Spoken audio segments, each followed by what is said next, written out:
E aí, minha gente, começou, hein? Começou nossa live. Momentos de tensão, momentos de novidade. Vamos se achegando, que a coisa é boa. Hoje é dia de tumulto, hoje é dia de confusão, de porradaria, de quebra-quebra, porque hoje é dia de política. Vamos falar de política aqui. E eu tô aqui, ó, devastado, exaurido, porque fiz exercício, corri. Tadã! Vamos falar sobre isso? Depois que foi permitido aos cariocas voltar às ruas, eu voltei a correr.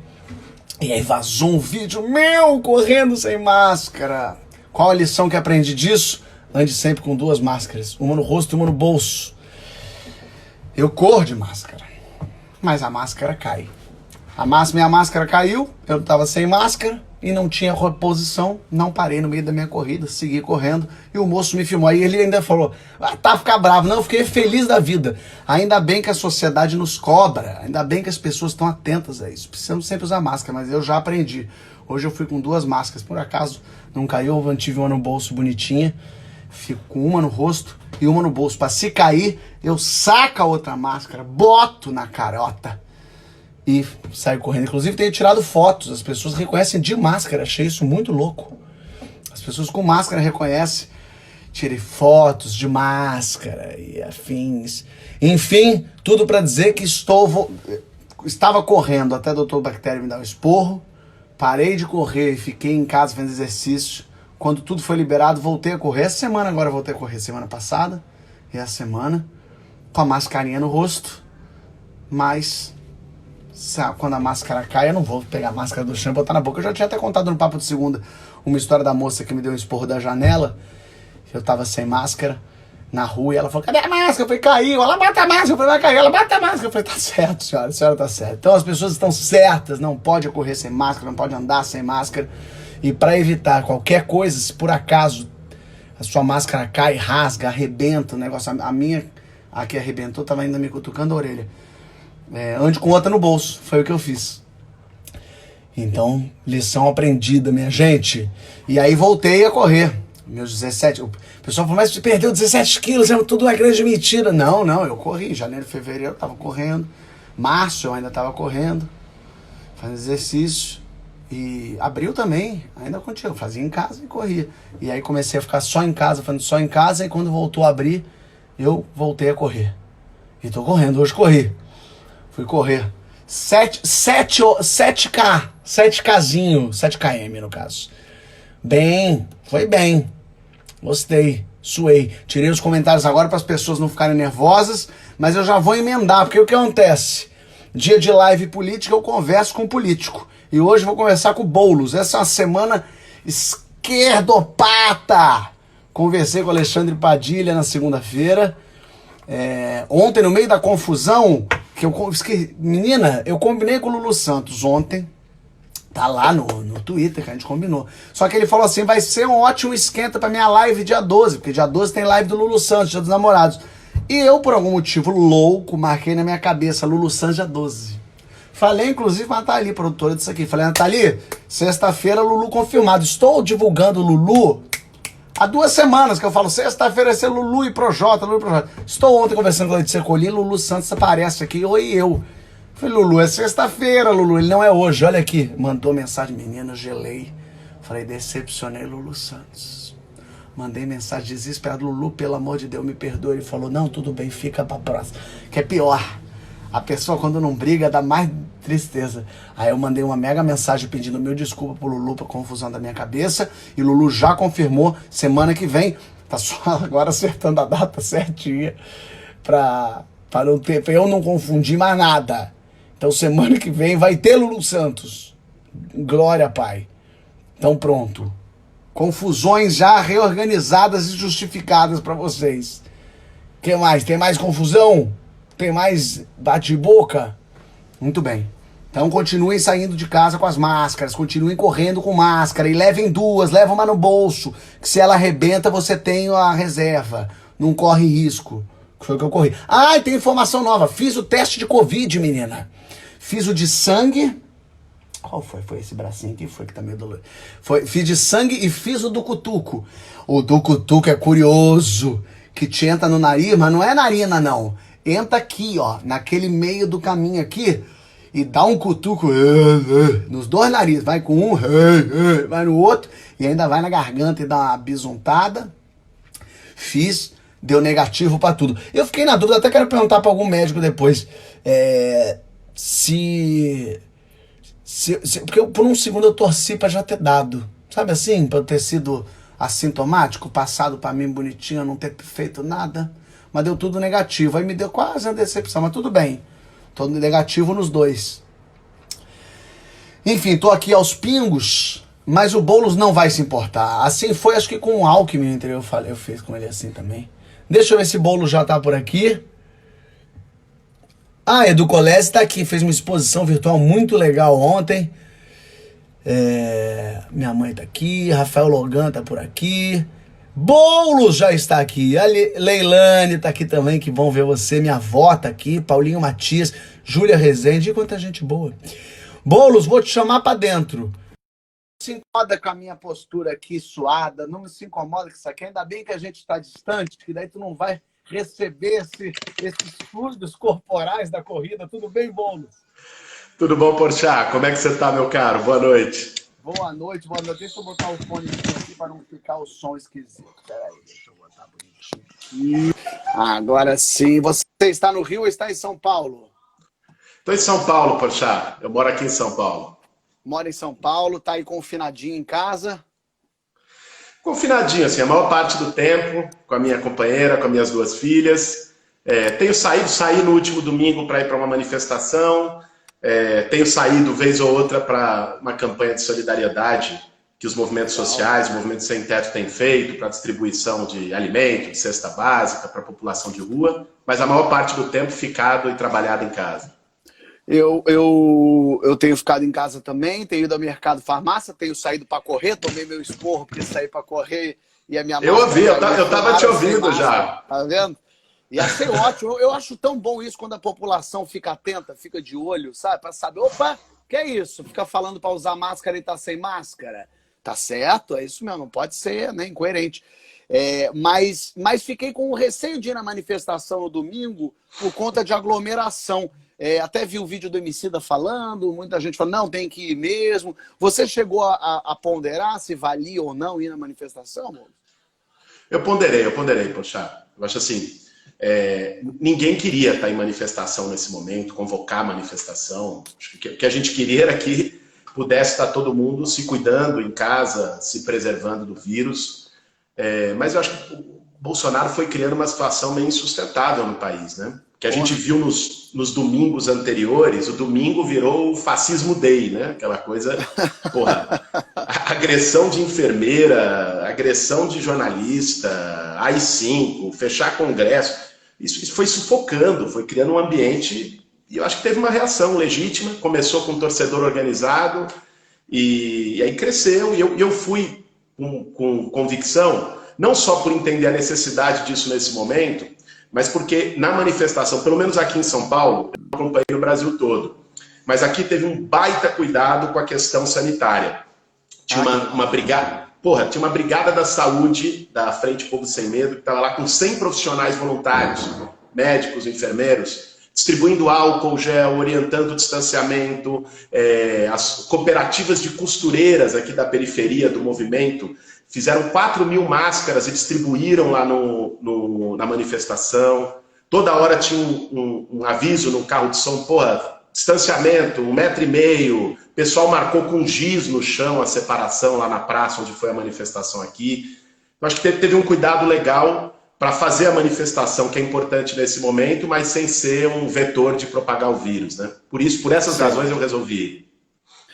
Me conta uma coisa, para a gente começar, assim, eu tenho conversado aqui com vários políticos e tenho ficado bem satisfeito com o resultado, assim, de muita gente assistindo a pessoas que têm opinião contrária, dizendo eu não concordo. Muita gente fala assim, cara, eu odiava aquela Manuela Dávila, achava ela péssima, mas adorei ouvir ela falar. Eu não tinha paciência para aquele João Amoedo, eles, não tem a menor noção. Mas gostei de ouvir opiniões e eu tenho achado isso tão legal assim. E aí acho que talvez você seja uma das pessoas controversas. e que eu já ouvi muitas teorias a seu respeito, e uma delas que eu queria começar por ela você ser um invasor de terras, você ser o guerrilheiro tomador da propriedade alheia. Eu quero que você se defenda, Boulos. Me fala um pouco do MTST, me fala um pouco desse movimento e o quão guerrilheiro isso é ou não. Vamos lá, Porchat, eu acho muito legal você começar por aí, porque eu acho que se os comentários estivessem ativados aí, era o que ia dar. Invasor, vagabundo, e por aí vai. Mas deixa eu te falar um pouquinho da luta por moradia, do MTST, de qual que é o sentido. Sabe, eu acho que a primeira ideia que a gente tem que quebrar e desmistificar é que vira meme, né? Porque a política virou meme no Brasil, né? Então, assim, o Boulos vai invadir sua casa. O MTST invade a casa dos outros. Bota o cadeado direitinho, senão eu vou invadir tua casa. E assim, primeiro, o movimento social nunca invadiu a casa de ninguém. Qual é a atuação do MTST e de outros movimentos de luta por moradia? O movimento identifica terrenos ou grandes prédios que estão abandonados, vazios, e que, pela Constituição, estão em situação ilegal. A Constituição, Porchat, ela garante o direito à propriedade. É verdade, está lá. Só que esse direito, na nossa Constituição, não é absoluto. A Constituição diz que a propriedade tem que cumprir uma função social. O que é a função social? Ela tem que estar sendo usada para alguma coisa, não precisa ser para moradia. Mas tem que ter alguma função regulamentada. Uma propriedade que está abandonada, 30 anos lá vazia, que não paga imposto, né? Essa propriedade não cumpre função social, ela está em situação ilegal. Em 2001, depois de muita pressão, foi feita uma lei federal chamada Estatuto da Cidade. O Estatuto da Cidade diz que essas propriedades que estão em situação de ociosidade, vazias, abandonadas, elas, a partir de então, elas teriam 1 ano para apresentar um projeto. Isso em 2001, hein? Vai fazer 20 anos agora. 1 ano para apresentar qualquer projeto de uso e ocupação do solo. Se não apresentar, ia começar a ter IPTU progressivo. E depois de 5 anos ia pagar imposto progressivo. E se depois de 6 anos não fizesse nada, aí o governo poderia tomar essas propriedades por um mecanismo chamado desapropriação-sanção. Então, isso é a lei que diz, isso não é o MTST. Isso hoje ela está valendo assim. Está valendo. Isso é a Constituição e o Estatuto da Cidade. Está lá. O que acontece, Porchat? Isso nunca foi feito.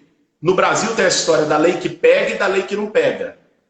Como essa lei fere interesse de especulação imobiliária, de grande empreiteira, que são os donos dos terrenos, de fundo imobiliário. Então, sempre teve um lobby e uma pressão tremenda, porque essa turma também financia campanha eleitoral de vereador, de prefeito, de deputado, tem a bancada deles lá, para não cumprir isso e deixar essas propriedades vazias, porque com isso eles ganham dinheiro.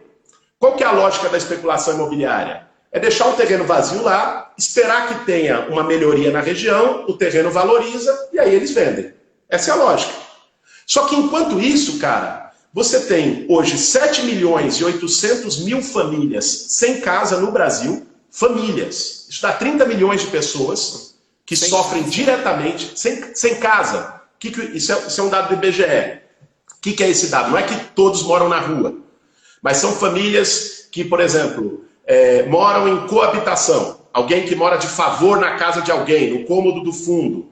Ou adensamento excessivo, ou seja, 2, 3 famílias morando na mesma casa. Que agora, com a pandemia, isso virou um drama.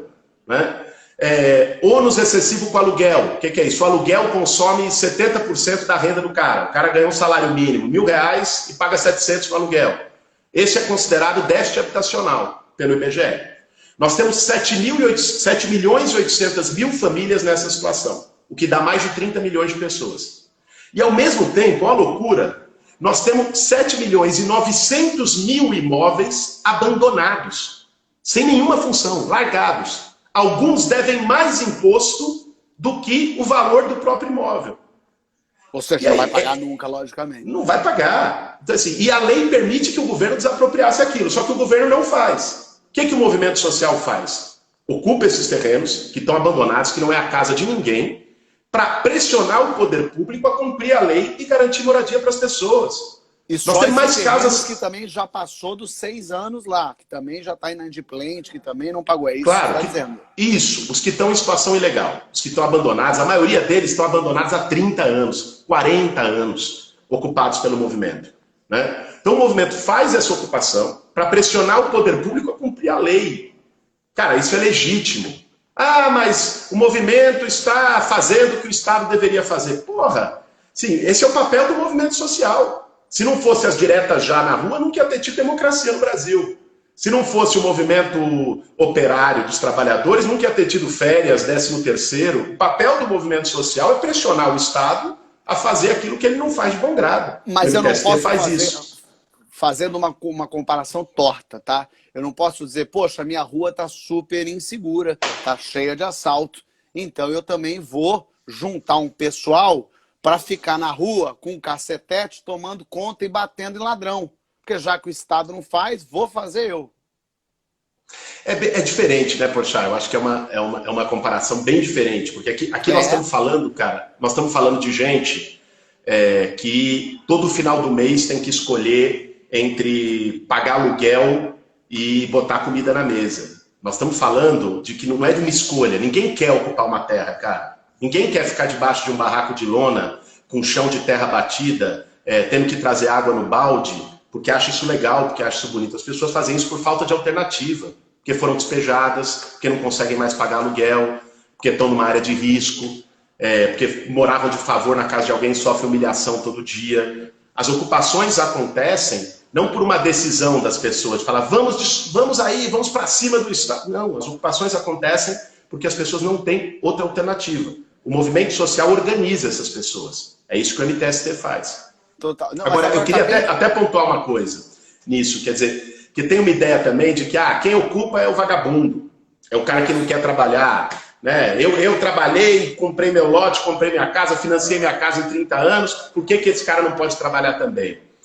Assim, eu conheço de perto a luta por moradia, atuo no movimento há quase 20 anos. Eu conheci muita gente que passou nas ocupações.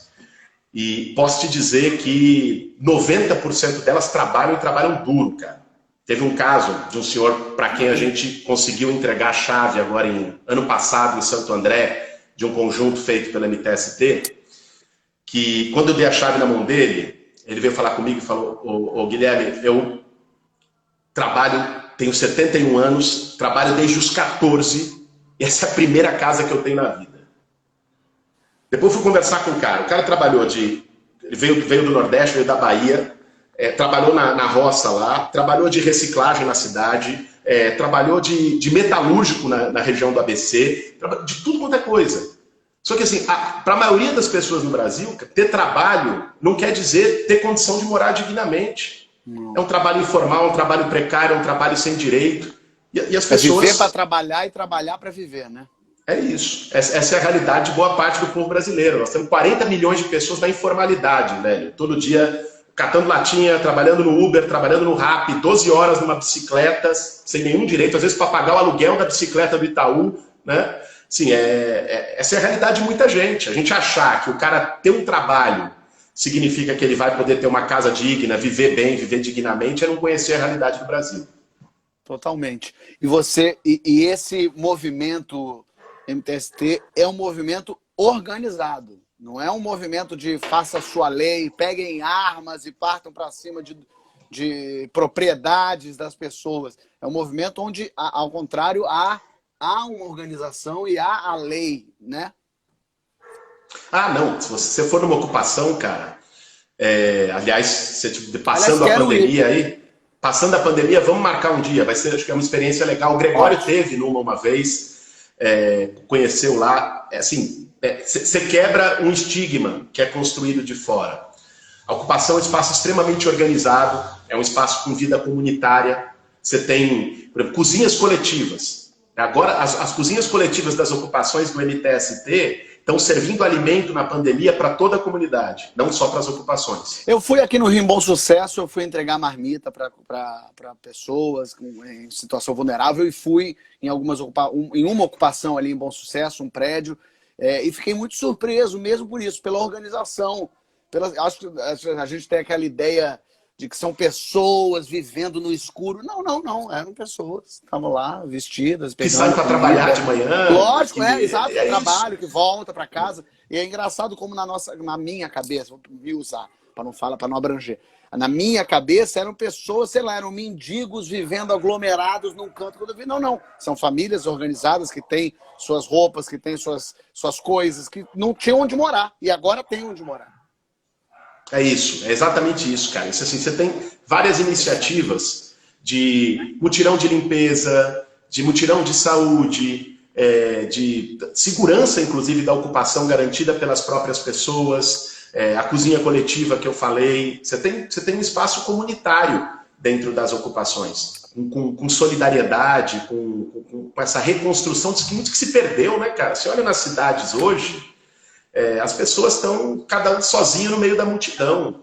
A cidade é um aglomerado de gente solitária, de gente que não pode nem bater na porta do vizinho para pedir sal, ninguém se conhece, é um com medo do outro. E aquela raiz, aquele vínculo comunitário, de coletividade, da fogueira à noite, do caos, de contar história, de trocar coisas, de compartilhar a mesa. Isso se perdeu muito no modelo de cidade que a gente vive. E a ocupação também, de algum modo, é um resgate disso. As pessoas se reencontram, se encontram nas ocupações. E tem um pensamento muito equivocado também, que é, então você quer defender, dá tua casa para eles. Vai morar na rua, Boulos. Sai daí. Olha, falando é fácil falar, mas olha, com estante, com livro, aí por que não vende tudo e dá para os pobres? Eu acho que as pessoas têm uma tremenda confusão, Porchat, entre você aderir a uma causa, você acreditar num princípio e a partir daí as pessoas acham, quer dizer, socialismo, para dar um exemplo mais concreto. Quer dizer, socialismo, e aí o cara tem um iPhone, e aí o cara usa roupa. As pessoas acham que o fato de você defender que todo mundo tem acesso a direitos, que a sociedade seja igual, é fazer um culto à pobreza. Muito pelo contrário. O socialismo não é que as pessoas não tenham tecnologia, é que todos possam ter tecnologia. Né? Defender um movimento social não é para que ninguém tenha moradia, né? Ou para que você tenha que dividir a sala da sua casa com 5 famílias, mas é para que ninguém precise morar abarrotado e que todo mundo possa ter a sua casa dignamente. Né? Essa confusão, eu acho que muitas vezes ela é feita propositalmente na tentativa de desmoralizar. Essa história, por exemplo, eu já ouvi muito. Uma coisa como... eu vim, Porchat, eu sou filho de... Meus pais são médicos, infectologistas, inclusive. Venho de uma família de classe média aqui de São Paulo. Pude até, enfim, estudar em bons colégios e tal. E depois tomei uma opção de vida, né? Uma opção de militar no movimento social. Hoje moro aqui na periferia de São Paulo. E as pessoas, assim... Eu já muitas vezes na minha trajetória encontrei uma espécie de criminalização disso, de dizer, né? O que é isso? Né? O cara não veio, não é sem teto. Olha que loucura, né?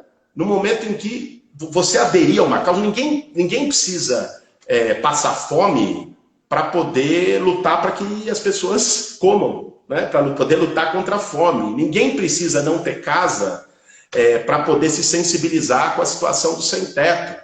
Eu acho que, em parte, nós estamos nessa situação no Brasil, nessa situação crítica que deu em Bolsonaro, que deu nessa falta de empatia completa.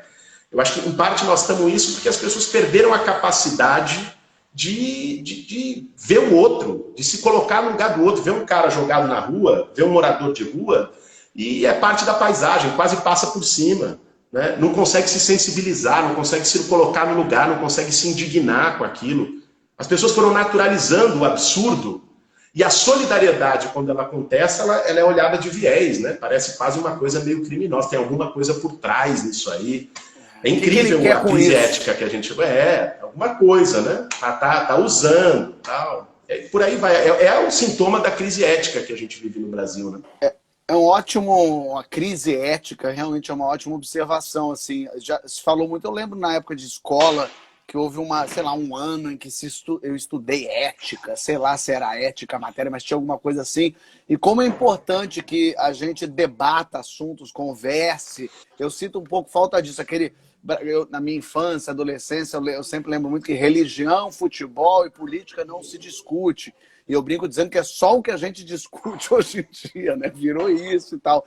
Mas como é importante que a gente debata e converse, justamente para fortalecer as próprias opiniões, mudar as opiniões, abrir, ampliar horizontes e se colocar e ouvir, colocar no lugar do outro.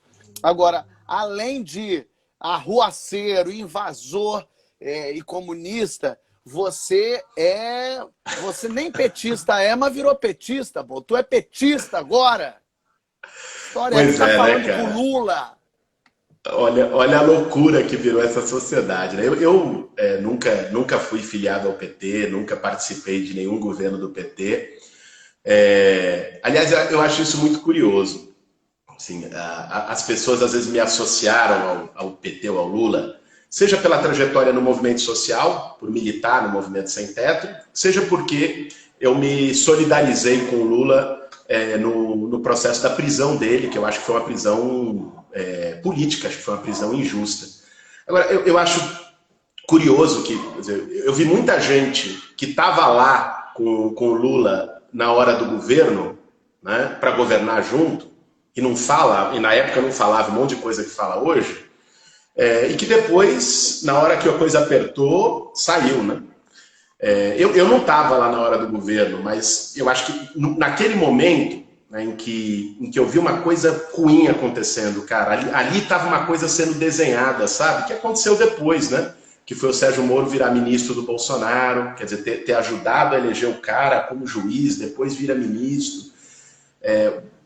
Uma coisa, enfim, de uma partidarização, de uma politização do processo judiciário, e aqui sem eximir nenhum erro que o PT fez. Eu posso dizer isso com muita tranquilidade, porque não fui do PT, não participei de governos do PT, então posso apontar com tranquilidade o que eu acho que o PT errou, e acho que errou bastante no governo, né? Acertou, teve programas sociais, políticas públicas, que eu acho que isso é inegável, que os 13 anos de governo do PT trouxeram para o Brasil, mas errou pra caramba também. O PT, enfim, primeiro, não fez uma reforma política, que eu acho que é a primeira coisa que tinha que ser feita. Chegar lá e dizer que vai mudar e governar com o PMDB, com os mesmos de sempre, com o Centrão, que é o que o Bolsonaro está fazendo agora. Igual, governar com essa mesma turma, comprar o Centrão com emenda parlamentar, a gente sabe onde estudar, né? O PT não foi o primeiro a fazer isso, mas infelizmente não quebrou essa lógica. E foi com a promessa de mudar, de fazer diferente, manteve essa lógica. Acho que esse foi um erro grave. Um outro erro é o que o Pepe Mujica definiu, eu acho que muito bem, falando até do governo dele, fazendo uma autocrítica e criticando os outros governos de esquerda na América Latina, quando ele disse: a gente formou consumidores e não formou cidadãos. Eu acho que o governo do PT melhorou a vida das pessoas, o cara pôde consumir o que não consumia, comprar uma carne de primeira, comprar uma TV de plasma, comprar um carro, financiar um negócio, mas não fez uma mudança cultural na sociedade, cara, não debateu valores, né? E é por isso que nós estamos nessa, entendeu? O cara que ganhou o ProUni, o cara que às vezes se formou no Ciências Sem Fronteira, depois foi lá e votou no Bolsonaro, muitas vezes, porque não se fez um debate com a sociedade que colocou o tema dos direitos humanos, uma lógica da solidariedade ao invés da lógica do individualismo, do cada um por si, estimulou o consumismo exacerbado com a história do crédito. Então, teve um modelo que eu acho que foi muito errado. Agora, dito tudo isso, assim, você não pode condenar o conjunto da obra, né? Errou pra caramba, mas condenar o Lula da forma como foi, atravessado, com o Sérgio Moro visivelmente partidarizado, tomando lado, depois o Intercept mostrou isso, e depois tira o Lula da eleição e vira ministro do Bolsonaro, naquele momento eu achei que eu tinha que me posicionar, e não foi nem como candidato. Depois solta o Lula, né? Depois que passou a eleição, aí solta o Lula. Solta o Lula, deixa o cara incomunicável, depois solta, e olha que como candidato à presidência, esse posicionamento só me fez perder voto. Porque tinha muita gente que é antipetista. A eleição foi marcada pelo antipetismo e falou: esse cara é petista, estava com o Lula no palanque. Mas eu acho que tem horas que a gente precisa escolher na história, e que pode custar para você um peso imediato, uma perda imediata, mas estar do lado certo. Eu acho que naquele momento, ter me posicionado contra a sacanagem que estava sendo feita foi estar do lado certo. Eu fiquei muito, eu já falei aqui em lives também, eu fiquei muito dividido porque eu achava péssimo que nessa eleição de 2018 a gente elegesse de novo o PT, porque achava uma resposta muito triste para a gente, quase como se a gente perdoasse coisas muito negativas. Só que do outro lado era um monstro, do outro lado era a besta fera que flerta com o fascismo, que gosta da ditadura e tal. Mas a corrupção, o PT ficou com a corrupção estigmatizada, ele está nele, está na entranha. Não inventou corrupção, já existia antes, houve corrupção na ditadura, há corrupção hoje, mas o PT virou o símbolo da corrupção. E isso jogou para a esquerda, jogou para todo mundo. O PT virou, qualquer pessoa de centro já virou esquerda e já virou corrupto. Se você fala, por exemplo, achei que o Lula fez coisas boas, você está passando pano para a corrupção do Lula. Mas, ao mesmo tempo, os fins justificam os meios. Ele fez muita coisa boa, mas a custo do quê? A quanto Palocci foi preso Zé Dirceu, foi por tesoureiros presos. Então a gente sabe que a coisa é grande mesmo. A corrupção existiu no governo do PT num nível que foi escancarado, talvez mais do que dos outros, e nem tão mais, porque o partido do Maluf tinha muito mais caso, por exemplo, do que o PT, enfim, mas absorveu isso. Como desassociar a corrupção da esquerda, centro-esquerda, de gente que nem... Eu sou esquerda, mas eu não sou a favor da corrupção, não sou a favor nem do Lula. Mas, e aí? Virei corrupto, virei defensor do roubo. Com essa camisa vermelha aí você está suspeito. Deixa eu te falar, Porchat. Eu acho assim, eu sou de esquerda e exatamente por isso eu sou contra a corrupção. Cara, a corrupção é apropriação do público pelo privado.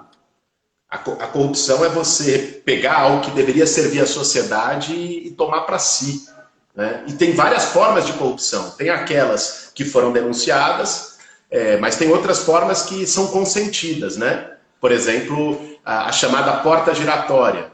Um cara como Paulo Guedes, que é banqueiro, vira ministro da economia para servir os bancos, depois sai da sua estadia no poder público e volta para os bancos. Um cara como a ministra da Agricultura, Tereza Cristina, que é do agronegócio, vai para o governo servir o agronegócio, depois volta para o agronegócio. O chamado conflito de interesse. Isso é uma forma de corrupção escancarada, de usar o Estado, as mesmas pessoas que... raposa cuidando do galinheiro. Quer dizer, a mesma pessoa daquele setor econômico vai no Estado para servir o seu próprio setor. Eu acho assim, cara, acho que a forma da esquerda se livrar dessa estigmatização e dessa pecha, né, em primeiro lugar, deixando claro a sua condenação da corrupção. E nesse sentido, aqueles que cometeram erros terem a grandeza histórica de reconhecer os seus erros. Quando não se é capaz... Quando?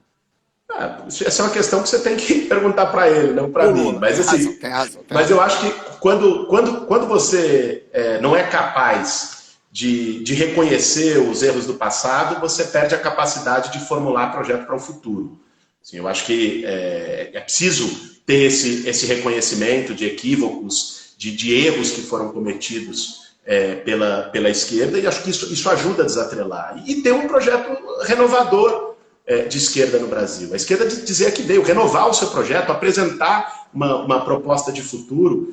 E eu acho que a gente também é evidente também que tem o tamanho do microfone, né, Porchat? Porque você falou, teve corrupção pra caralho no governo do PT, o pessoal mostrou...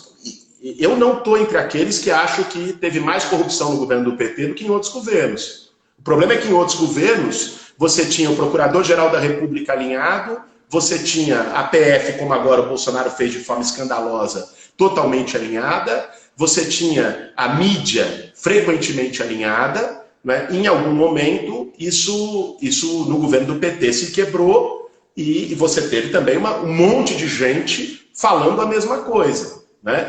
E essas mesmas pessoas, esses mesmos agentes estigmatizaram o conjunto da esquerda como se a esquerda fosse o problema, como se a esquerda fosse corrupta. Porra, cara, isso é velho.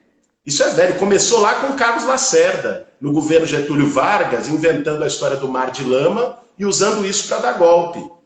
O golpe de 64 foi dado como argumento contra a corrupção, né? A marcha pela família e com Deus, 10 dias antes do golpe de 64, era uma marcha contra a corrupção.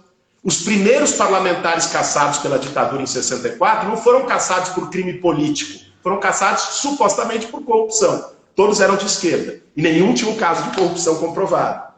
Então, historicamente também você tem a direita brasileira usando o argumento da corrupção, ela que sempre flertou e praticou corrupção, usando o argumento da corrupção para pintar e carimbar na testa da esquerda. Isso que a gente está vivendo hoje não é novidade na história. Aconteceu com Getúlio, aconteceu com Juscelino, que nem de esquerda era, aconteceu com João Goulart, aconteceu ao longo de toda a história brasileira. Isso isenta o PT pelos erros, isso isenta os casos de corrupção da Petrobras no governo do PT de forma alguma. Mas a gente também tem que estar atento para não acabar indo no trem de ninguém, né? Boa. E como é que a gente sai dessa, hein? Já que a gente já passou por isso, já saiu disso, já voltou para isso, como é que a gente retoma as rédeas da razão e não da imbecilidade atroz? Velho, eu acho que a disputa que está em jogo hoje nem é mais esquerda contra a direita hoje no Brasil. A grande disputa que a gente tem no Brasil é a civilização contra a barbárie, sabe? É a democracia contra o fascismo.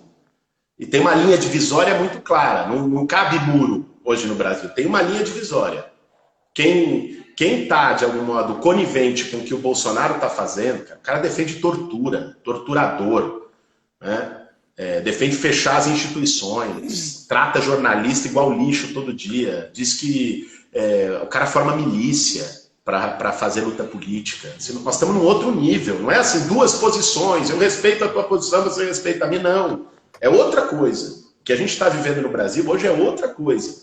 Né? Por isso que a gente tem falado de fascismo. É uma palavra forte historicamente, mas expressa muito do que a gente tem vivido hoje, do que o Bolsonaro representa, das intenções que ele tem. Então eu acho que uma primeira iniciativa é juntar todo mundo que esteja contra isso, né? Todo mundo que queira a democracia no Brasil, para poder derrotar o projeto do Bolsonaro. Porque eu acho que o fascismo tem que ser combatido. E se esse projeto se cria, se esse projeto se fortalece, lá na frente fica muito difícil. Né? Então, assim, tem que ter uma união democrática para derrotar o Bolsonaro. E isso é uma coisa que eu defendo muito. Mas eu acho que esse não é o único tema, sabe, Porchat?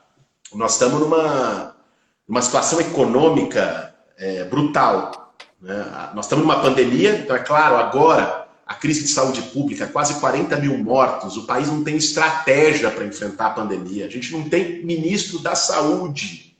O Brasil está há 3 semanas sem ministro da saúde, trocou 2 na pandemia.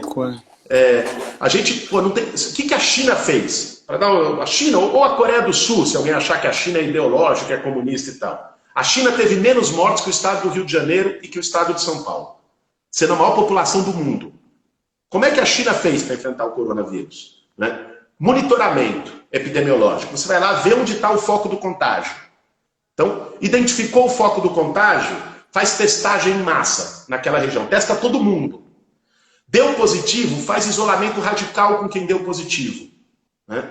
Essa estratégia, ao mesmo tempo, grana no sistema de saúde, compra respirador, faz reconversão produtiva para a indústria automobilística produzir respirador, faz reconversão produtiva para a indústria têxtil produzir equipamento de proteção, né? Produz mais leito, contrata emergencialmente profissional da saúde. Os caras tiveram menos mortos que uma cidade, São Paulo e Rio, né? Que 2 cidades. Quer dizer, assim, era isso que tinha que ser feito, tinha que ter uma estratégia, nós não temos nada. Agora, a crise sanitária, ela traz junto uma crise econômica sem precedente. Então, eu tenho conversado com muito economista, não sei se nas suas lives você tem chamado economistas, porque eu acho que esse é um debate que às vezes é meio árido para a rede social, mas é um debate que você tem que fazer. O que eles têm falado é que o que nós vamos viver agora só se compara à crise de 29. Porque o Brasil vai cair provavelmente 10, 12% a economia esse ano. Isso não tem precedente nisso. E a crise de 29 foi a crise do café aqui no Brasil. Acabou com a República Velha, teve a Revolução de 30 e mudou o regime político no Brasil. Mudou o regime econômico. Assim, nós estamos com uma paralisia. O coronavírus, obviamente, paralisou a economia mundial. O mundo vai cair 3,5%, 4% a economia. Essa é a estimativa do Banco Mundial. No Brasil, como já estava muito ruim, e o governo agiu muito mal também em relação à crise do corona, nós vamos ter uma queda muito maior. O que isso significa objetivamente? Significa, hoje a gente tem 13 milhões de desempregados, nós vamos pular para 25 milhões de desempregados. Hoje a gente tem 40 milhões de trabalhadores na informalidade, nós vamos pular para 55, 60 milhões na informalidade. Nós vamos ter um cenário de desagregação social no Brasil. Então, a gente precisava estar discutindo hoje, a gente não precisava estar discutindo AI-5.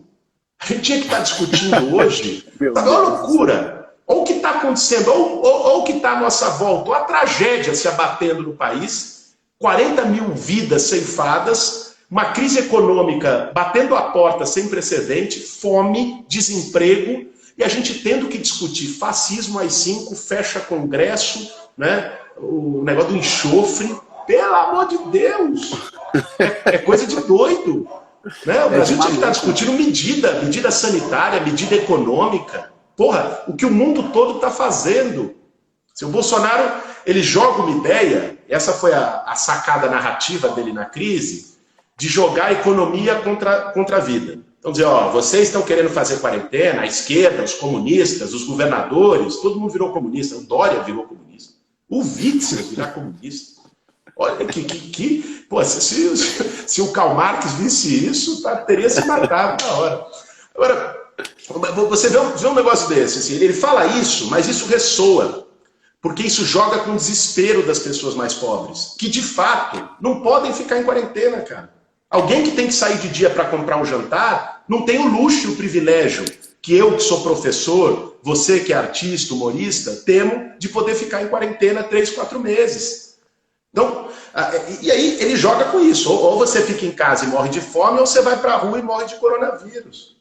Enquanto que no mundo todo você tem medidas sendo tomadas. Pega a Argentina, para não falar da Europa, dos Estados Unidos, pega a Argentina. Né? O governo proibiu demissões e está pagando a folha salarial das empresas afetadas pelo coronavírus, com a contrapartida de que não pode demitir ninguém. Fez uma renda básica, proibiu despejos, congelou aluguéis, proibiu o corte de água, luz, de internet no período e de telefone no período do coronavírus, aumentou o investimento em obras públicas em 40% durante a pandemia, para poder compensar o desemprego de alguns setores e com o investimento público empregar as pessoas. Né? Pequeno comerciante, microempresário, aqui nós vamos ter uma quebradeira em série. O que está sendo feito no mundo afora? Indenização, capital de giro a juro zero, adiamento de dívidas bancárias, adiamento de cobrança tributária. Você tem políticas que fariam com que as pessoas pudessem sobreviver durante a pandemia e que, ao mesmo tempo, a economia não fosse para a lona. Aqui a gente não tem nada. Aqui a gente não tem governo. Que a gente não tem, por que a gente não tem nada? Porque, assim, digamos que o Bolsonaro é esse monstro. Mas o Paulo Guedes, que os economistas amam, que os banqueiros amam, o Paulo Guedes, supostamente... bom, não tem nem comparação o Paulo Guedes com o Bolsonaro, porque o Bolsonaro, a comparação é muito no dicionário. Mas, assim, por que não há um plano como esse que você está fazendo? O Bolsonaro não tem capacidade, ele é contra esse plano, ele luta pelo caos, é no caos que ele governa. A equipe dele é tão rasa, tão desestruturada, que não consegue criar uma coisa dessa, ou o próprio Bolsonaro nem deixa essa gente pensar nisso. Porque isso é coisa de comunista, sei lá. Eu acho que tem um pouco de tudo isso. Mas eu acho que tem uma outra coisa também no Paulo Guedes. É claro, o Paulo Guedes, ele não é o Bolsonaro, eu acho que é difícil encontrar alguém como o Bolsonaro. Tem um esforço tamanho para produzir um negócio daquele. Agora, o Bolsonaro é um fanático do autoritarismo. O Paulo Guedes é um fanático do neoliberalismo, que é o que ele aprendeu. Assim, o Paulo Guedes vem da escola de Chicago, que é a escola do Milton Friedman. Ele se formou lá, de fato. É uma escola econômica da Universidade de Chicago, que formulou a teoria neoliberal. A teoria neoliberal diz, privatiza tudo, acaba com o Estado, acaba com o investimento público. Né? É a lógica do Paulo Guedes, é a doutrina dele. Ele foi para o Chile durante o governo Pinochet, que foi um laboratório do neoliberalismo na América Latina, nos anos 70, trabalhou na equipe da Escola de Chicago que teve no Chile e veio parar aqui no governo Bolsonaro. Agora, a lógica do Paulo Guedes impede dele ver no investimento público uma saída para a crise. E é a única saída nesse momento, poxa. O mundo todo está emitindo moeda. O mundo todo está ampliando base monetária. O que quer dizer isso? Significa o Tesouro Nacional, o caixa do governo, né, vender título da dívida pública para o Banco Central, para o próprio governo. Certo? Então o Banco Central emite moeda, recebe título da dívida e com esse dinheiro o governo faz investimento durante o período de crise. O mundo todo, governos liberais estão fazendo isso. Aliás, está difícil encontrar um liberal fora daqui do Brasil. O editorial do Financial Times, que é o jornal de Wall Street, está defendendo o investimento público como salvação para a crise. É que o Paulo Guedes ele não se sintoniza nisso. Ele tem um nível de fanatismo que para ele a saída é mercado, privatiza, vende, faz... É uma coisa meio alucinada quase. E ele não consegue não propor, porque também não é do interesse dele, não é o tipo de política que ele acredita, não é o tipo de política a quem o grupo dele está ligado, ele vem do mercado financeiro, dos bancos, então ele também, e soma isso com a insensibilidade do Bolsonaro, não dá coisa boa, né? Na tal da reunião do dia 22, quando perguntado ao Moro, né, por que ele não se posicionou, por que ele não falou nada, ele falou uma coisa que, lógico, é uma desculpa, mas também tem um sentido nisso, que ali não é um lugar onde você possa exatamente discordar das pessoas. A sensação que me deu que o Bolsonaro juntou um time de pessoas que ficam tentando o tempo todo falar coisas para o Bolsonaro dar um biscoitinho. As pessoas só querem falar, e aí a gente pode, então, bater nos travestis. O Bolsonaro, é isso mesmo. Então a gente tem que matar tudo e botar gado. A sensação é que as pessoas elas vão para ganhar o biscoito do Bolsonaro, elas vão ficando, elas não conseguem nem mais, elas só querem o biscoito. Parece meio o cachorro de Pavlov, sabe? Já estão condicionados a querer agradar o Bolsonaro. E qualquer frasezinha que passe remotamente longe, essa pessoa já é um monstro, uma bruxa, queima, ensalenha essa pessoa. Tem um pouco isso também, né? Eu também acho que tem. Isso é próprio de qualquer corte, de qualquer governo autoritário. Você pega as cortes dos reis absolutistas, né? O cara ficava com medo de falar com o rei e de tomar uma guilhotina na cabeça, né? De tomar uma espadada se ele falasse alguma coisa que o rei não gostou. Um governo autoritário, né, não se pauta pelo diálogo, pela troca, pela racionalidade, quer dizer, se pauta pela figura do líder, que é o cara que é o critério de todas as coisas, é a medida de todas as coisas. Se ele não gostou, você está fora. Porra, o chefe da Polícia Rodoviária Federal foi demitido porque deu uma nota de condolência para um policial federal rodoviário que morreu por Covid. Olha o ponto. É disso que nós estamos falando. Eu não tinha visto. Então, imagine você é ministro lá naquele governo. Você fala, porra, se eu abrir a boca aqui e falar qualquer coisa e o cara não gostar, eu vou sair com a carta de demissão dessa sala e com o Carluxo me xingando no Twitter. Né? Então, tem uma lógica de linchamento, de medo e tal, que eu acho que também contribui para que aquilo ali seja um deserto de ideias completo. Eu quero ir para o caminho da união, que eu tenho ouvido um papo de pessoas boas falando que precisamos nos unir contra isso, esquerda, direita, ser pessoas diferentes e tal. Mas antes de ir por aí, eu queria só entender. Você acha que o Bolsonaro é forte, que eu vou falar, hein? É um gênio do mal? Você acha que ele pensa isso tudo? Ou ele é uma pedra rolando a ribanceira? Que nem pensa nada, ele só vai destruindo tudo. Eu acho que ele não pensa, porque o Bolsonaro é um cara muito tosco. Mas eu acho que ele tem um entorno dele que pensa. Poxa, esse cara não ganhou a eleição por acaso. Como dizia Shakespeare, tem método nessa loucura.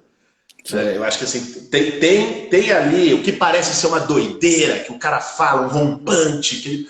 Quando você vê, aquilo serviu para uma estratégia muito bem calculada, sobretudo nas redes sociais, usando o algoritmo. Alguém passou de Passou minha toalha. mulher. Passou.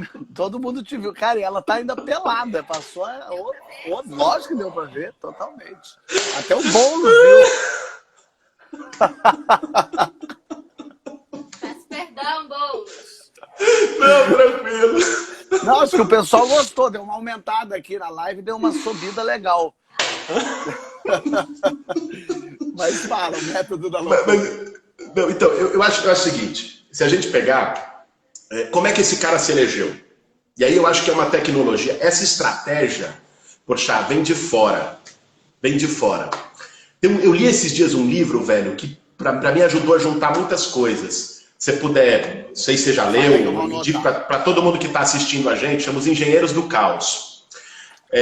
Bom nome, inclusive. É de um italiano. O que esse cara fez? Ele pegou o Steve Bannon e os vários Steve Bannons espalhados pelo mundo, né? Esses gêniozinhos do mal, esses sim, que aprenderam a usar o algoritmo das redes sociais para poder manipular sentimento das pessoas e para poder, com isso, intervir em processos eleitorais.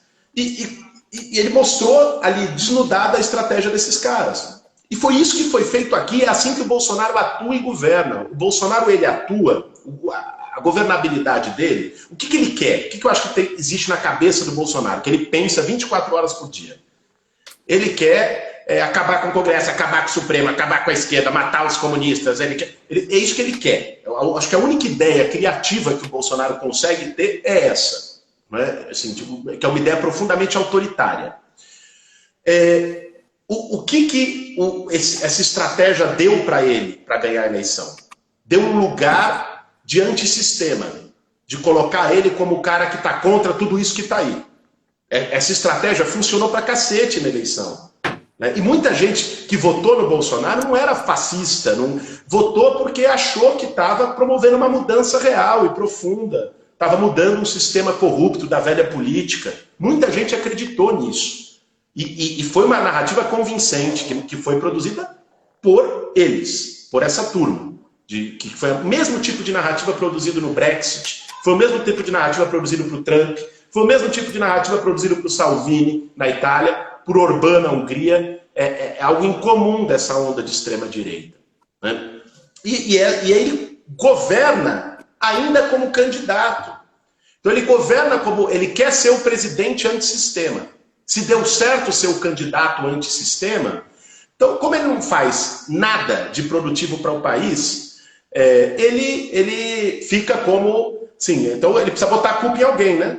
A culpa é do Congresso, que não deixa ele governar. A culpa é do PT, que já saiu há 5 anos do poder, mas que também não está deixando ele governar. A culpa é dos comunistas. Dos governadores, né? Dos governadores, dos prefeitos, da mídia, da Rede Globo. A culpa é de quem não deixa o cara governar. E nesse antissistema, o que ele faz? Ele não é capaz de manter uma maioria social, porque não funciona assim. Mas ele consegue fidelizar o seu grupo mais radicalizado. Essa é a operação dele.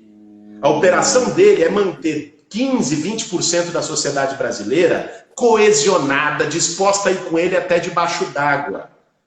Então, ele fideliza essa turma, a milícia digital tem um baita papel nisso, e a forma como ele age no governo tem um baita papel nisso. É essa estratégia, e essa estratégia tem um sentido. Porque pensa uma coisa, vamos pegar aqui a maneira como ele está lidando com o coronavírus. Ele diz, gripezinha, e daí? Sai de casa mesmo, vai trabalhar, os governadores que não querem. Agora ele perdeu o apoio de um setor importante da sociedade que vê o genocídio que o cara está praticando. Daqui a 6 meses, 1 ano, com a crise econômica batendo a porta de dezenas de milhões de brasileiros, ele vai chegar para essa turma e dizer, eu avisei, ó, vocês estão assim, não é por minha causa não, é por causa da oposição, é por causa dos governadores, é por causa que falaram para você ficar em casa. Agora você se ferrou, você perdeu o seu emprego. Então tem uma estratégia para jogar depois, para jogar com caos, para depois lá na frente, com convulsão social. Será eu, cara? Se tiver 25 milhões de desempregados nesse país, vai ter saque. Se tiver 25 milhões de desempregados nesse país, vai ter violência na rua. E não porque ninguém queira, não porque a esquerda vai organizar. Vai ter porque as pessoas não vão ter o que comer. Vai ter gente se matando na rua. Vai ter desespero. E o desespero na história para a saída autoritária. Eu acho que o Bolsonaro joga com isso. E acho que o entorno dele, o establishment dele, faz isso de maneira muito consciente. Isso me dá um certo medo, porque eu sempre fiquei na cabeça de que talvez eles lá tivessem meio desorganizados, mas eles estão organizados pra caceta, e a gente aqui está tentando se organizar. Quer dizer, eu conversei com o Freixo aqui, aliás, foi uma conversa muito legal. O Freixo falou... Grande Freixo, grande parceiro. Freixo é incrível. Mas falou muito sobre... Aliás, quem não assistiu, assista, que as lives ficam todas salvas no Instagram aqui. E aí ele falou dessa união democrática. Quer dizer, vamos juntar a esquerda, a direita, vamos juntar pessoas que são a favor da democracia. Então vamos pegar essas pessoas que querem dialogar, que querem conversar, e vamos formar um time para tentar lutar contra o fascismo. Minha pergunta são duas. Uma, isso obviamente eu falei da forma mais tola possível, é muito mais complexo que isso. Mas isso é possível, e dois, esse tiro não pode sair pela culatra, porque no momento que a gente tiver numa foto abraçado, o Aécio, o Lula, sei lá, o Roberto Jefferson, o Temer, falando vamos construir uma ponte, não vai ser o Deus me livre, aí é que eu quero fascismo mesmo. Pelo menos eu não me junto a essa corja. Então, não, eu acho o seguinte, Porchat, eu acho que a gente precisa dar gestos de que o que está acontecendo no Brasil é muito grave e de que isso tem que se colocar acima de diferenças políticas que você possa ter com quem quer que seja. Eu não gosto do Fernando Henrique, eu não gosto do Luciano Huck, né? Eu não gosto dessa turma, acho que eles representam um projeto atrasado para o Brasil, um projeto elitista, um projeto antipopular para o Brasil. Mas eu prefiro que eles estejam contra Bolsonaro do que a favor de Bolsonaro. Eu prefiro que eles se coloquem a favor da democracia do que a favor do fascismo. Então, eu acho que assim, a gente tem que ter um pouco de grandeza histórica também, de não pensar só ou em cálculo eleitoral, ou em ressentimento passado, ou em diferenças políticas que são importantes. É que todo mundo é igual na defesa da democracia? De jeito nenhum. Tem projetos políticos muito diferentes. Mas até a chance desses projetos políticos serem disputados é ter democracia, é ter possibilidade de falar sobre esses projetos, é ter liberdade de expressão, é ter eleição. Essa é a chance. Então, se você consegue montar uma verdadeira muralha diversificada a favor da democracia, eu acho isso muito bom. Agora, isso quer dizer que não existe diferença? Isso quer dizer que todo mundo vai baixar sua bandeira? Eu falei, eu não posso falar mal desse cara aqui porque ele está também pela democracia. Não. É que igual, assim, um exemplo bom na história é o que foi o palanque das diretas já e a luta pela anistia no Brasil. Você tem nos anos 80, a ditadura militar acabando, né? Você também tinha uma crise econômica muito forte já no início dos anos 80. E vários setores falaram, não, tem que redemocratizar isso aqui, tem que ter eleição direta para presidente no Brasil. Você criou um movimento. Naquele movimento estava o Lula, que era líder operário, estava o Ulisses Guimarães, que era um cara de centro, estava gente oligarca, que até a semana anterior estava com a Arena, com a ditadura, mas que aderiu, né? Estava o Luiz Carlos Prestes, comunista, estava o Brizola.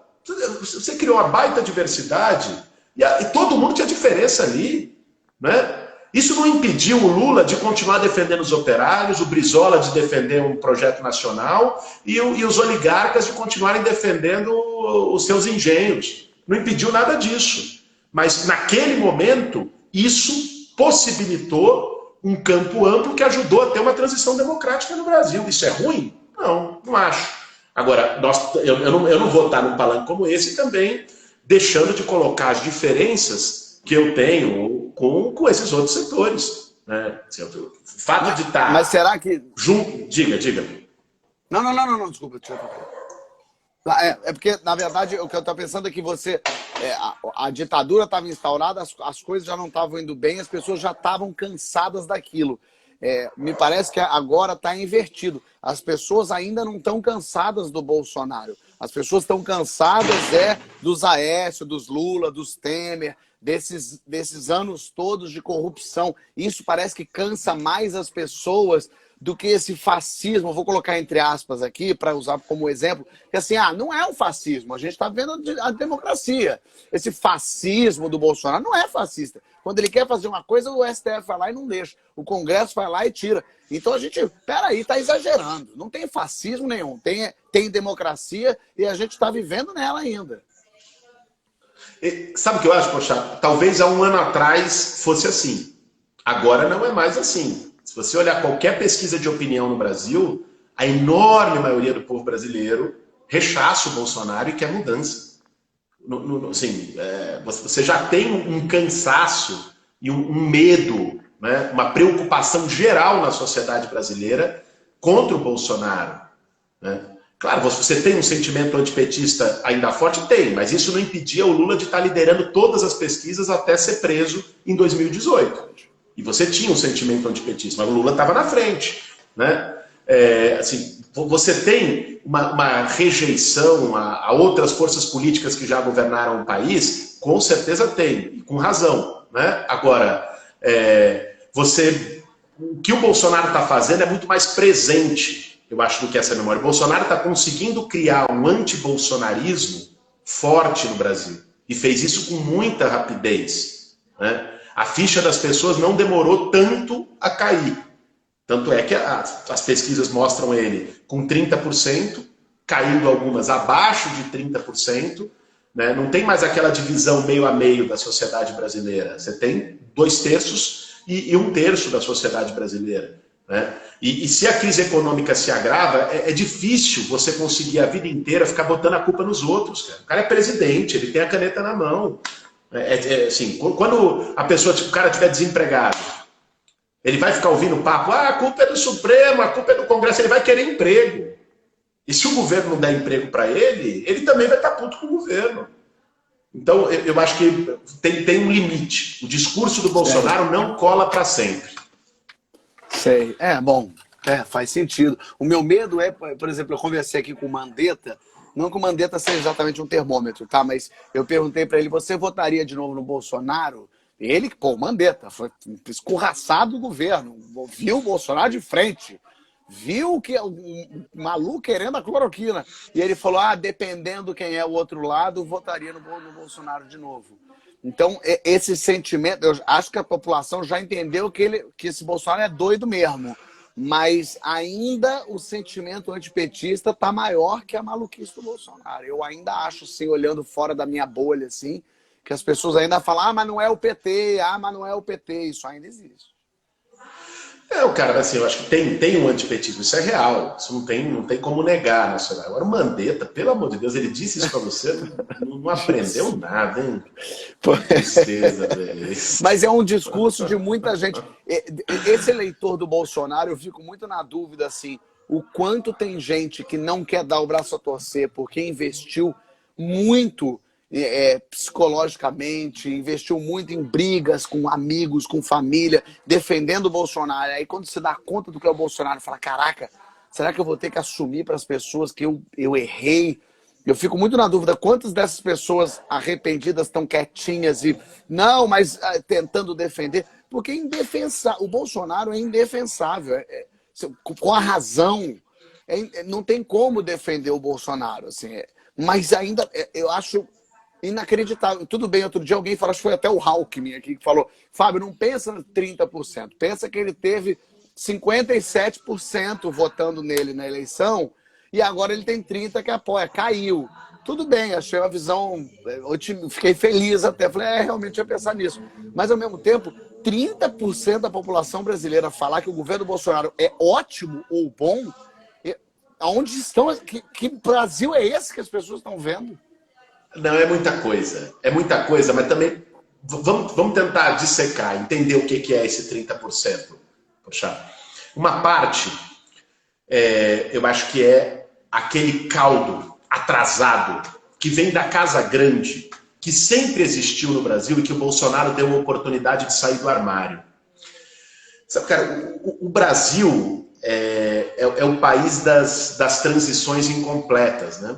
É o país das transições elitizadas por cima. A abolição da escravidão foi inacabada, a democratização foi inacabada, a formação da república foi uma república meio oligárquica. Assim, no Brasil sempre teve essas transições por cima. E isso fez com que a gente não acertasse contas com o passado. E aí esse passado foi ficando. O Freud dizia, quando ele falava do recalque, né, ele dizia, olha, o nosso inconsciente tem um passado que não passa. Ou seja, um conteúdo que a gente recalca, porque ele é desagradável para a mente, mas ele sempre volta. Ele diz, o sintoma neurótico é o retorno do recalcado. O Freud dizia isso. Na história brasileira, nós temos o retorno do recalcado, esse passado que não passa. O passado que não passa da escravidão, que virou um racismo estrutural no país. O passado que não passa da ditadura, que virou o Bolsonaro, que sintetizou isso, que é gente que defende tortura, que bandido bom é bandido morto. Esse tipo de caldo, o Brasil nunca acertou contas com isso, cara. Se alguém no Uruguai ou na Argentina chega e diz, eu defendo a tortura, um parlamentar vai votar o impeachment de uma presidente em nome de um torturador que torturou ela, esse cara sai do Congresso algemado. Com 98% de rechaço da sociedade, porque se acertou contas com o passado lá. Aqui no Brasil, com a forma como se desenvolveu a nossa história, a gente tem esse resquício da Casa Grande, do atraso. O Brasil é o país que criou o quarto de empregada. Né? Em Portugal agora está tendo uma crise com as empreiteiras, porque tem um monte de brasileiro novo rico lá que mudou para Lisboa e que está exigindo o quarto de empregada nas plantas dos prédios. Né? Eu estava outro dia fazendo um debate aqui sobre São Paulo, que é uma cidade que tem o melhor e o pior do Brasil. Né? Tá aqui dentro, assim, um negócio. É a cidade que criou a rampa anti-mendigo. Começou aqui, de botar rampa e paralelepípedo nos baixos dos viadutos para as pessoas não poderem dormir. A cidade que criou a lixeira anticatador. Fazer lixeira trancada com um cadeado para não ter catador de reciclagem com carroça passando lá. Isso é uma parte do Brasil. Esse Brasil não estava com voz, estava dentro do armário. Estava dentro do armário desde a redemocratização. O Bolsonaro deu voz para esse setor do Brasil. Aí você tem 10, 15% da população brasileira. Que esse cara pode fazer tudo, Porchat. Esse cara pode matar a mãe em praça pública. Né? Pode defender a pedofilia, que o cara vai estar defendendo o Bolsonaro. Porque o Bolsonaro expressa esse sentimento, esse caldo mais atrasado do que a história brasileira tem de pior. Tem um setor que não tem jeito. Não vai convencer. Pode fazer o que quiser que você não vai convencer. Tem que ser derrotado, esse setor. E tem, para chegar nos 30%, ainda tem um tanto de caldo antipetista, que é isso que você falou. O cara que fala, não, entre o Mandetta, por exemplo, isso aí. Né? Você tem uma turma que, enfim, que ainda é popular, uma base popular, que ainda acha que o Bolsonaro pode trazer uma melhora para a sua vida do ponto de vista econômico em relação à crise. Mas essas duas bases, elas tendem a cair a cada novo absurdo do Bolsonaro. E ele ficar só com os pitbulls. A tendência, na minha avaliação, é que dentro de algum tempo, com as loucuras que esse cara faz, com o que ele está fazendo com a pandemia, com a forma como ele está lidando com a crise econômica, com a destruição que ele está fazendo no Brasil, vai ficar quase só os pitbulls. Eu fico pensando, penso na Revolução dos Bichos, quando os porcos assumem que eles botam os cachorros para controlar toda a fazenda, né? Mas uma hora a fazenda bota, né, ali não aguenta mais e quando vê os porcos estão agindo tal qual os homens, né? Estão lá fumando seus charutos em duas patas e com monóculos, né? O porco Napoleão. O porco Napoleão, que agonia, Boulos. Quero fazer com você o que eu faço sempre aqui com os políticos, que é entender um pouquinho da história de cada um. Eu faço as perguntas que eu faço no Que História é Essa, Porchat? Para entender um pouco de quem você é. Então eu quero saber as que eu faço, são as perguntas finais do programa. Qual é a sua primeira lembrança da vida? Puta, bicho. Tem uma que me marcou muito. Eu não sei saberia te dizer se foi exatamente a primeira, mas uma que eu acho que até marcou minha trajetória, marcou minhas coisas. Eu lembrei dela esses dias, por causa da minha filha mais velha. Eu devia ter uns 5 anos de idade, talvez, ou 4, e estava com meus pais e na rua, caminhando lá no bairro onde eu morava, e tinha um morador de rua, né? Um mendigo, né? E aquilo, e o cara tava bêbado, e aquilo me tocou, me impactou. E eu, no dia seguinte, não quis ir para a escola. Eu fiquei algumas semanas travado com aquilo. E eu lembrei, essa memória depois eu fiz análise, né? Depois me formei em psicanálise. Essa foi uma memória que sempre voltou para mim de várias maneiras, até pela escolha que eu fiz depois de militar no movimento Sem Teto. Mas esses dias aconteceu uma coisa muito curiosa.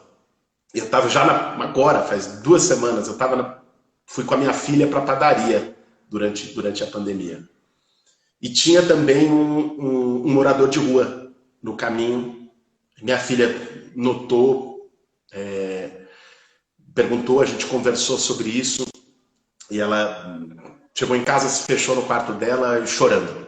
E isso deu alguns dias de conversa aqui em casa sobre essa memória, essa lembrança. Enfim, foi a que me veio agora. Não sei se foi a primeira, mas acho que foi a mais marcante das minhas memórias de infância. Total. E qual foi a maior loucura que você fez na sua adolescência? Puta, eu sou corintiano, Porchat. Na minha adolescência, na minha infância, eu era um corintiano roxo, fanático, ia para todo jogo. Eu acho que eu tinha uns 11 anos e teve um jogo do Corinthians no interior de São Paulo. E meu pai não quis me levar. E eu fui com um primo meu, peguei um ônibus na rodoviária e fui assistir o jogo no interior de São Paulo. E o pior é que o jogo foi uma merda, cara. Foi 0-0, aquele jogo horroroso. E eu voltei pra casa. Novo Horizonte, você foi pra Mogi? Não, eu me lembro até hoje, era Corinthians e Bahia. Só que eu não sei por qual razão o que foi acontecer na porra do interior de São Paulo. Acho que o Pacaembu tava tendo um show, o Morumbi tinha outro jogo, era um negócio assim. E aí foi 0-0, um jogo horroroso. E eu voltei pra casa, eu tomei uma bronca, assim, fenomenal. Lógico, imagina. Tá bom. E qual foi seu primeiro crush famoso? Ou seja, aquela mulher que é famosa, que você olha, uma criança e fala, que paixonite. Cara, é meio deselegante. Mas foi a Malumada. Malumada, claro, lógico. Foi a Malumada. Ela era atriz de novela muito naquela época. E até eu me lembro um dia, era enfim, não era crush, não chamava crush na época, mas era essa coisa. Mas eu aí teve uma história até, que eu morava aqui em Pinheiros, em São Paulo, e aí disseram que a Malumada ia estar na inauguração de uma hamburgueria em São Paulo. Nessa hamburgueria que era no meu bairro. E aí, ela não era só o meu crush, era de todos os meus amigos, era uma coisa geracional. Acho que era a principal atriz de novela da época e tal, e não sei o quê. O top moda. E aí, era isso. E aí a gente foi num bonde, todos moleques de, sei lá, 14 anos, 13 anos, lá pra hamburgueria pra ver a Malumada. E ela não apareceu, ela não foi. Malumada deu bolos, olha só. Você, se pudesse ter presenciado um evento histórico, do Big Bang até hoje, qualquer um. Cara, eu gostaria de ter estado em alguma revolução, em algum clima de... Ou assim, na Guerra do Vietnã. Eu acho que na Guerra do Vietnã. Porque ali Ali acho que aconteceu uma coisa única na humanidade. Eu ia falar, sei lá, a Revolução Russa, a Revolução Cubana, foram momentos marcantes, a Revolução Francesa até.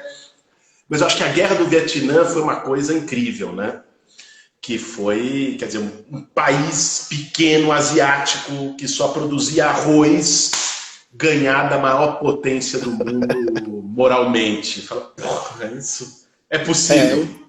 Impressionante mesmo. E se você pudesse ser alguém por um dia, hoje, que estivesse vivo hoje, quem que você gostaria de ser? Ah, eu seria o Pepe Mujica. Ah, legal, legal. Eu seria Boa. esse cara é incrível. Esse cara, o que ele representa é foda. Muito interessante ele mesmo. E que trabalho você não levaria a jeito? Que profissão, né? Você não levaria a jeito. Eu não levaria jeito para ser banqueiro. De jeito nenhum. Não nasci para roubar os outros. Não seria banqueiro nem a pau. E aí o mundo vai acabar de que forma você quer que ele acabe? Pode escolher o jeito que você quiser. Puta que pariu. Ah, cara, eu acho que eu gostaria de estar com os meus, com quem eu gosto. Acho que todo mundo gostaria. Sim, tá junto com os seus, maravilha. Mas como que vai acabar? Ah, um churrasco, tomando cerveja. Gostei Porra. disso, hein? Um pagodão rolando. Churrascão do fim do mundo, com Zeca Pagodinho ao vivo. Puta que pariu. Aí é bom, aí é bom. Todo mundo deixa a vida me levar. E foi. E o que você quer escrito na sua lápide? Puta. Na minha lápide. Ah, podia ser o samba do Noel Rosa, né? Qual? Samba do Noel Rosa, da fita amarela. Né? Ah, certo. Pode ser, bonito. Tá escrito ali o samba da fita Bota ele ali. Bom, gostei. Guilherme Boulos, muito obrigado pela sua presença aqui, pelo seu tempo, pela sua disponibilidade. Adorei conversar com você. Valeu, Porchat. Obrigado mesmo, meu irmão. Obrigado pelo convite, pela disposição de fazer esse bate-papo. Acho que tá incrível, assim, você fazer essas pontes. Pela correria não consegui assistir, mas vi que várias pessoas que você chamou de diferentes campos. Eu acho que isso é muito legal. Você é um influenciador importante. Então, acho, nesse momento, é importante a gente trazer esses debates para a rede também. Valeu mesmo, velho. Que bom. Valeu. Até mais, Boulos. Grande abraço. Abração. Muito bom, minha gente. Guilherme Boulos. E aí, deixa eu botar os comentários agora, finalmente, para falar com vocês.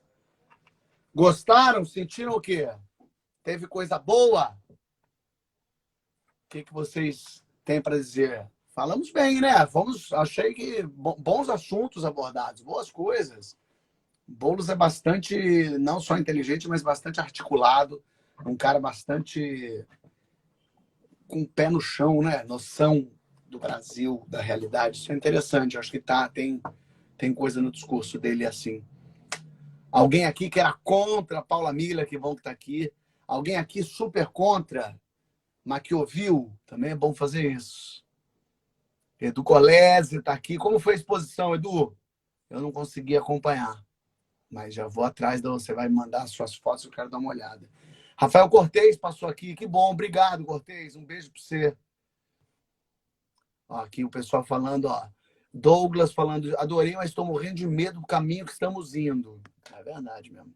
E aqui, ela falou muito esclarecedor. Interessante também, muito esclarecedor.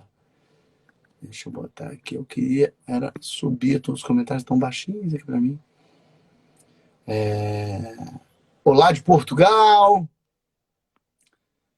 pessoal fala, o pessoal gostando, torcendo muito. Nathalie, minha mulher tá querendo saber se deu para ver quando ela passou pelada ali atrás, hein? Ele é muito bom, coerente, inteligente, interessante, um papo esclarecedor. Ah, que bom. Isso é um bom... Chama o Lula, já chamei o Lula e a Dilma, agora, mas tem todo um... Ah, o Tarcísio é um cara ótimo de conversar mesmo, bem lembrado. Nossa, até que eu tinha notado aqui, eu tenho uma anotação de muito nome aqui. Tarcísio, deixa eu anotar aqui, eu votei nele, votei no Tarcísio. Diogo Nogueira, bolos muito bom. Que bom, Diogo, que bom que você gostou. Tati diz, deu para ver sua esposa, hein? Não, tudo bem, que deu para ver, deu. Quero saber o nível de detalhe. Deu para ver a toalha na cabeça. O corpo é dela. Tem corpo aqui. Só vi a toalha na cabeça. Chamar algum economista é legal também. Muito bom. Ah, que ótimo. Então, o Luciano Huck foi o primeiro de todos. Lá atrás eu conversei com ele. Anotei aqui uns nomes de pessoas legais. Eu estou segurando um pouco de convite que a gente tem. Vamos atualizar as pessoas? Amanhã a gente tem quem? A Jandira. Amanhã a Jandira Fegali. Sexta-feira tem Projota. Eu cismei que era o Lulu Santos sexta-feira, completamente maluco da minha cabeça, mas já pedi desculpas. O Lulu já aceitou minhas desculpas, já falou que vai fazer semana que vem com a gente. Então, semana que vem, finalmente, Lulu Santos, por erro meu. Mas semana que vem tem também Aline Riscala e Rogério Flauzino. Ai, que boa essa dupla. Adorei essa live. Esqueci que ia ter eles. Quem mais? Tem também ABC da Raça. o ABC da Raça. A gente tinha conversado aqui com a Lana Genô e ela vai dar uma aula pra gente. Eu fiz as aulas, mas eu pedi para elas fazerem um pocket aqui. Então a gente vai fazer um ABC da Raça aqui. Essa sexta-feira agora, eu vou fazer o quiz saber. Pessoal que gosta de jogo, como é Dia dos Namorados, eu e Nathalie, vestida, vamos fazer jogar jogos aqui. Com o pessoal do Quiz Saber. Quem conhece, segue lá. Quiz com 2 E, Saber. E aí eu vou jogar uns jogos de conhecimentos gerais aqui. O que tem aqui? Importante ter várias visões. Interessante ter várias visões também. Alguém falou do Kim Kataguiri, eu já anotei aqui o Kim também, para a gente chamar. Mas era tudo isso para dizer que eu não sei como é que vai ser... em julho, vai continuar tendo live, não vai? Eu fico na dúvida se eu mantenho as lives ou não, se eu faço elas específicas, se eu mantenho elas sempre. Talvez eu tenha que, como eu vou voltar a gravar, eu tenho que jogá-las para 9 da noite, mas mantém todo dia? Não é chato para vocês? Fico na dúvida. Eu estou adorando fazer, tenho aprendido muito, ouvido muita coisa boa. Jamila já está marcada, já está confirmada. Aliás, tem que... Eu não confirmei com a Jamila, mas confirmei o dia. Ah, meu Deus, mas ela já topou, já está tudo certo. Gente de direita e de esquerda, tá, gente? Mesmo que a pessoa fale assim, não gosto, não tem importância, ninguém quer que você goste. Vamos ouvir, vamos ver o que as pessoas têm a dizer. Se for dentro do prisma da democracia, vamos falar, vamos fazer. Minha mãe tá aqui, continua. Kátia também falando, não é chato, é ótimo. Mas eu fico assim, será que não dá preguiça assim, de ficar vendo live sem parar, todo dia? Fiquei nessa dúvida, estou querendo continuar, pelo menos até, sei lá, final de julho, a gente vai tentando. De repente 2, 3 vezes por semana, meio específico. Reinaldo Azevedo era legal de ter, minha mãe, não anotei aqui. Reinaldo Azevedo. Não, o João Willis era bom de ter também. Acho que o João Willis eu já tinha anotado aqui. Não fui. Aí 9 e 7 da noite é bom, porque ele está lá em Portugal, é bom para ele. João Willis. Quem que falou aqui também para ver? Diogo Nogueira, quero ouvir todos. Obrigado por isso, que bom, Diogo. Eu quero ouvir você também, Diogo. Vamos marcar aqui. Falei com o Moro também. Moro já topou, pediu para ser mais para frente, por conta das coisas todas aí que tá acontecendo. Vai ter live sobre... o Edu Colés falou uma live sobre o problema dos povos indígenas e o desmatamento. Vai haver essa live. Inclusive, acho que sexta-feira até, às 5 da tarde, eu vou fazer uma live dessa. Eu vou passar para vocês de novo. Marina Silva já veio falar aqui. Gabriela Priori já confirmou, era 22, né? 22 já confirmou. Então tem muita gente boa. Vou jantar, que a vida tem essa. Um beijo para todos vocês. Obrigado mais uma vez ao Boulos, Guilherme Boulos, por ter vindo falar aqui, ter esclarecido tanta coisa boa. Mais uma vez, fiquem em casa quem pode. Se for sair de máscara, não vá correr sem máscara, entenderam? E a minha dica de quem aprendeu é leve 2 máscaras. Leva uma máscara no bolso, meu lindo, que se arrebentar a tua máscara, você põe a outra. Não fique exposto. Eu, Pastel, já aprendi minha lição. Já hoje, por exemplo, fui correr, tô suado e molhado por isso. Fui correr de máscara e com máscara no bolso. E posso provar, porque tem gente que tirou foto comigo no meio dessa confusão. Tem gente que... Como é que reconhece de máscara, gente? Um beijo para vocês. Fiquem bem. Valeu.